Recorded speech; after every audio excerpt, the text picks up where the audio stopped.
தமிழ்நாடு சட்டமன்ற தேர்தலில் தனிப்பெருங்கட்சியாக உருவெடுத்திருக்கும் தமிழக வெற்றிக் கழகம் பெரும்பான்மை பலத்துடன் ஆட்சி அமைப்பதில் தீவிரம் காட்டி வருகிறது.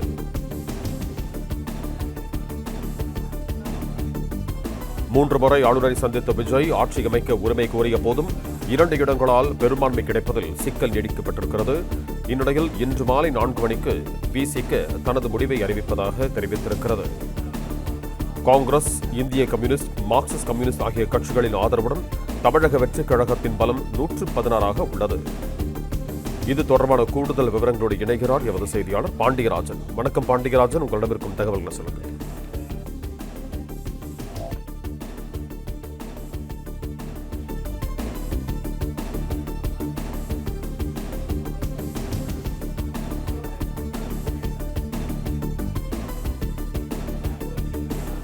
தமிழ்நாடு சட்டமன்ற தேர்தலில் தனிப்பெருங்கட்சியாக உருவெடுத்திருக்கும் தவேக பெரும்பான்மை பலத்துடன் ஆட்சி அமைப்பதில் தீவிரம் காட்டி வரும் நிலையில் விசிக தனது முடிவை இன்று மாலை 4 மணிக்கு அறிவிப்பதாக தெரிவித்திருக்கிறது.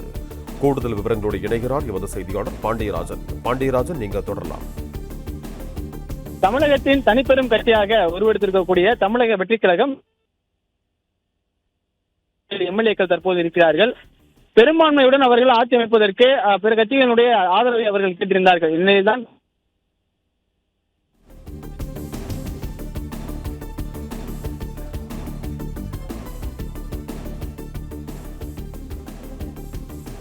தமிழ்நாடு சட்டமன்ற தேர்தலில் தனிப்பெருங்கட்சியாக உருவெடுத்திருக்கும் தவேக பெரும்பான்மை பலத்துடன் ஆட்சி அமைப்பதில் தீவிரம் காட்டி வருகிறது. 3 முறை ஆளுநரை சந்தித்த விஜய் ஆட்சி அமைக்க உரிமை கோரிய போதும் 2 இடங்களால் பெரும்பான்மை கிடைப்பதில் சிக்கல் நீடிக்கிறது. இந்த நிலையில் விசிக தனது முடிவை இன்று மாலை 4 மணிக்கு அறிவிப்பதாக தெரிவித்திருக்கிறது. காங்கிரஸ், இந்திய கம்யூனிஸ்ட், மார்க்சிஸ்ட் கம்யூனிஸ்ட் ஆகிய கட்சிகளின் ஆதரவுடன் தவேகவின் பலம் தற்போது 116 உள்ளது. காங்கிரஸ், இந்திய கம்யூனிஸ்ட், மார்க்சிஸ்ட் கம்யூனிஸ்ட் ஆகிய கட்சிகளின் ஆதரவுடன் விசிக ஆதரவு தந்தால் தவேகவின் பலம் 118 உயரும். கூடுதல் விவரங்களோடு இணைகிறார் எமது செய்தியாளர் மாணிக்கம், நீங்க தொடரலாம். தமிழ்நாட்டில் எந்த கட்சி ஆட்சி அமைக்கும் என்ற ஒரு பெரிய கேள்விக்கு விடையாக தமிழக வெற்றிக் கழகம் ஆளுநரை 3 முறை சந்தித்து தங்களுடைய மனுவை கொடுத்திருக்கிறார்கள், உரிமை கோரும் கடிதத்தை கொடுத்திருக்கிறார்கள். ஆனால் 118 என்ற பெரும்பான்மையை காட்டாமல் அவர்களுக்கு பதவி பிரமாணம் செய்து வைக்க மாட்டேன் என்பதில் ஆளுநர் உறுதியாக இருக்கிறார். இந்த சூழல்ல தமிழக வெற்றிக் கழகத்திற்கு தற்போதைய பலம் 116 இருக்கிறது. தேர்தலில் 108 இடங்கள் வென்றிருக்கக்கூடிய தமிழக வெற்றிக் கழகத்திற்கு அதனுடைய தலைவர் விஜய் 2 இடத்தில் வெற்றி பெற்றதனால அவருடைய எண்ணிக்கை 107 தான் கணக்கிடப்படும். ஒரு இடத்தில் அவர் ராஜினாமா செய்ய வேண்டும். அதே நேரத்தில் அவர் 118 என்கிற பெரும்பான்மை பெறுவதற்காக திமுக கூட்டணி கட்சிகளை அணுகியிருக்கிறார், அவருடைய ஆதரவு பெற்றிருக்கிறார். அதையும் காங்கிரஸ் திமுக அந்த உறவை முறைத்துக் கொண்டு தவேக ஆதரவு அளித்தார்கள். 5 என்ற எண்ணிக்கையில் அவருடைய சட்டமன்ற உறுப்பினர் தவேக 107 பிளஸ் காங்கிரஸ் 5 112 என்ற பெரும்பான்மை பலம் கிடைத்தது. பெரும்பான்மைக்கு மேலும் 6 இடங்கள் தேவை என்ற நிலை வந்தது. அப்படியான சூழலில் சிபிஐ, சிபிஎம், விசிக ஆகிய 3 கட்சிகளிடம் தாங்கள் ஆதரவு வழங்கும்படி கோரிக்கையை தவேக வைத்திருந்தார்கள். நேரடியாக சென்று ஆதரவு கேட்டார்கள்.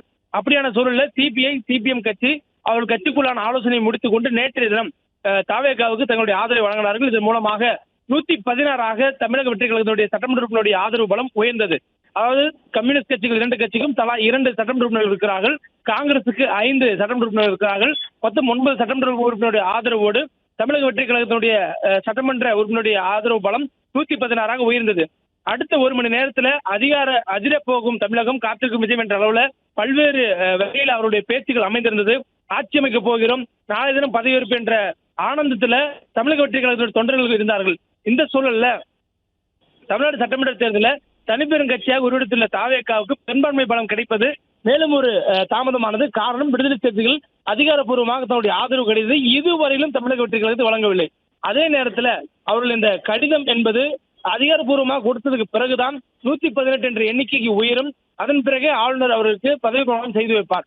3 முறை ஆளுநரை சந்தித்த விஜய் ஆட்சி அமைக்க உரிமை கோரிய போதிலும் 2 இடங்களால் பெரும்பான்மை கிடைப்பதில் சிக்கல் நீடிப்பதனால் அவர் ஆட்சி அமைப்பதற்கான தாமதம் தொடர்ந்து நீடிக்கிறது. இந்த சூழல்ல இன்றைய தினம் நேற்று தினம் கட்சியினுடைய நிர்வாகிகளுடன் ஆலோசனை நடத்திய பிறகாக விடுதலை சிறுத்தைகள் கட்சியினுடைய தலைவர் தொல் திருமாவளவன் இன்று காலை அவர் நிலைப்பாட்டை அறிவிப்பார் என்று விடுதலை சிறுத்தைகள் கட்சியினுடைய சார்பாக ஒரு அதிகாரப்பூர்வமான அறிவிப்பு நேற்று மாலை வெளியிடப்பட்டது.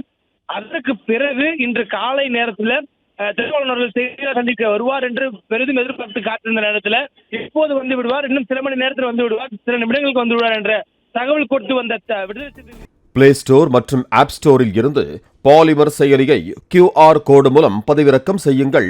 செய்திகளை உடனுக்குடன் பெறுங்கள்.